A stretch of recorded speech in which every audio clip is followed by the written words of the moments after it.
For PokerGaming.com, this is James Gwill. Event number 25 of the 2010 World Series of Poker was the $10,000 Omaha High-Low Split World Championship. Now, this event drew out a strong field of 215 pros and Omaha specialists that were looking to take down the largest split pot event of this season.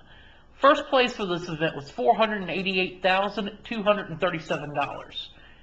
145 players of the initial 215 players that started on day one ended up making day two of the event.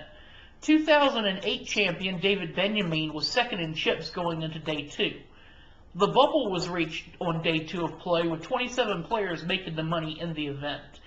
Dan Heimiller continued his impressive run at this WSOP as he made another cash in this event. Also cashing in this event were Huck Seed and Jeff Lissandro. Lissandro was the 2009 WSOP Player of the Year. The final 23 players of this event came back for a day 3 session that turned out to be a marathon session.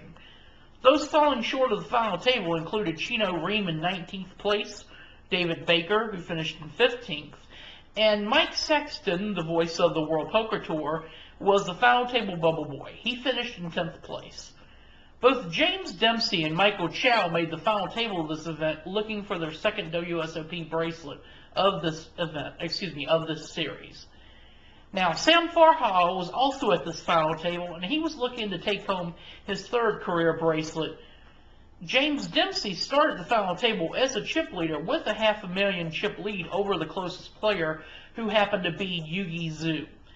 Also at the final table was Abe Morrissey, Tony Merksik, Sergei Altbregen, and Eugene Kachalov. Also, the short stack of this event happened to be Steve Wong. Chow would fall short of his second bracelet win in this tournament as he finished in 6th place. James Dempsey, on the other hand, had another shot for his second bracelet as he made it heads up with Sammy Farha in this event. This event lasted till near about 7 a.m. in the morning, with both players going back and forth. Now, it was actually 2 key pots as we were approaching 7 o'clock that put Farha in the lead and basically left James Dempsey in a crippled state. The first hand that gave Farha the chip lead was when he basically turned and rivered 2 running pair to take down the pot. Dempsey was steaming a little bit at this point, so the next hand was not unusual, in which basically the pot was pretty much capped pre-flop and on the flop. However, by the river, Farha had filled up, making aces full, and ended up taking in a nearly $2 million pot to take a dominating chip lead, and Dempsey was left with just about 200,000 in chips at this point. He moved all of them in with the Jack of Hearts, the 8 of Diamonds, the 6 of Clubs, and the 5 of Clubs, and Sam Farha was slightly in the lead with the Jack of Clubs, 9 of Hearts, 7 of Diamonds, 4 of Hearts. Now, the flop fell 10 of Hearts, 4 of Spades, 3 of Spades, missing both players.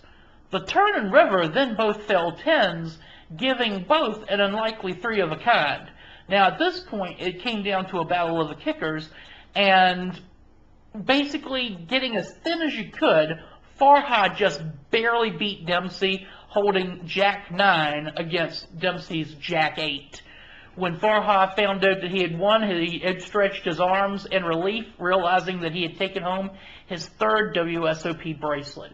In addition to the bracelet, Sam Farha has won $488,237. Congratulations. For more, stay tuned to PokerGaming.com as we bring you more recaps and coverage of the 2010 World Series of Poker. For PokerGaming.com, this is James Gwill.